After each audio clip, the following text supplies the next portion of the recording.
My name is Paolo Borchia. I'm a member of the European Parliament and I am the coordinator of Lega nel Mondo, the structure for Lega for Italian people living abroad. What is your work within the European Union? Well, I'm the coordinator of Identity and Democracy Group in Industry Committee, and I work in a Transport Committee as well. So there has been a government crisis right now where Lega used to be in power but have now stepped out of power. Can you explain to people what really happened?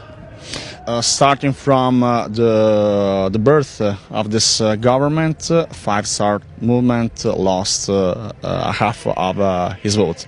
Lega doubled his votes, and so Five-Star Movement party became very nervous, and it was very hard to work together. And in the last month, for us, it was very hard to work in order to keep promises to our electors. I mean, we were in charge for getting to the autonomy reform of some regions. We were in charge for completing some infrastructure and to reform a justice system, but in the last months it was impossible because Five-Star Movement decided to refuse every single proposal, and it doesn't make sense to stay at government if you don't have the chance to keep promises. That's it. I think that that government is not the purpose. Government is the way to solve people's matter.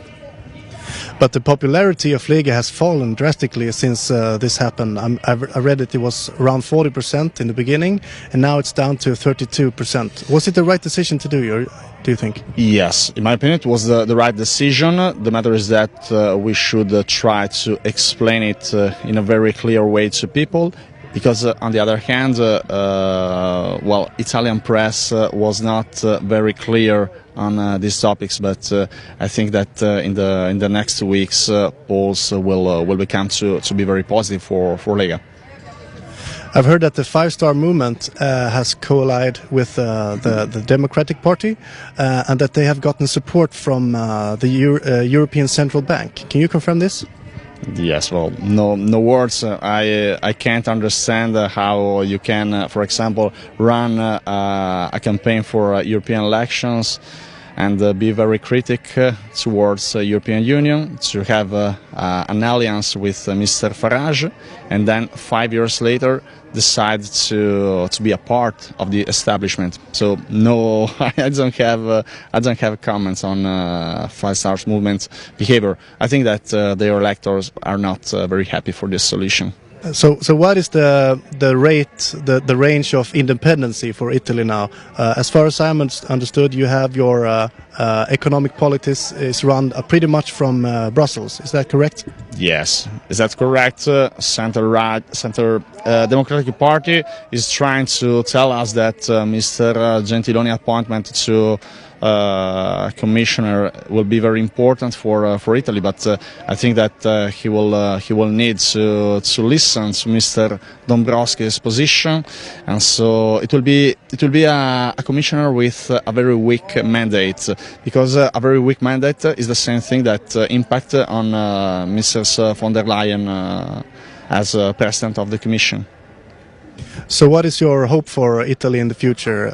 Is there any difficulties that you would like to change to make the future of the Italian people bright again? Well, actually I think that people are very frustrated in this moment, because they would like to change, they would like to see different things than past, but they are not allowed to have, for example, a commissioner expressed by a sovereignist party, or to have new elections. But in order to have a stability, to have a parliament with a parliament able to reflect the willingness of the population, because this government is not in this way. We are now in the middle of a process where the Great Britain is trying to get out of the European Union as Brexit. What is your thought on Italy and the same thoughts? Are you interested in getting out of the European Union? No, not at all. People are not interested in leaving the European Union, but people would like to have a strong reform of EU. The matter is that if Lega was the first party after last European election, Lega had the right to appoint a commissioner. But in Brussels we were told that they are not interested to work with us, and so that's a very bad sign for democracy. We are strongly committed in a new European Union, but if the establishment decides to avoid to talk with us, it's a problem. It's a problem to have a dialogue with some people that don't want to talk with you. It almost sounds like discrimination. Yes, it is. It is. It is. But it's very hard to understand, because things are not working in a good way, and so when things are not working well, the most important thing would be to try to get something new, to reform. But we see always the same faces, same parties. They think just to have posts, and they don't think to reform things in order to make people safe or satisfied about European Union. Thank you very much. Thanks a lot for you. Thank you.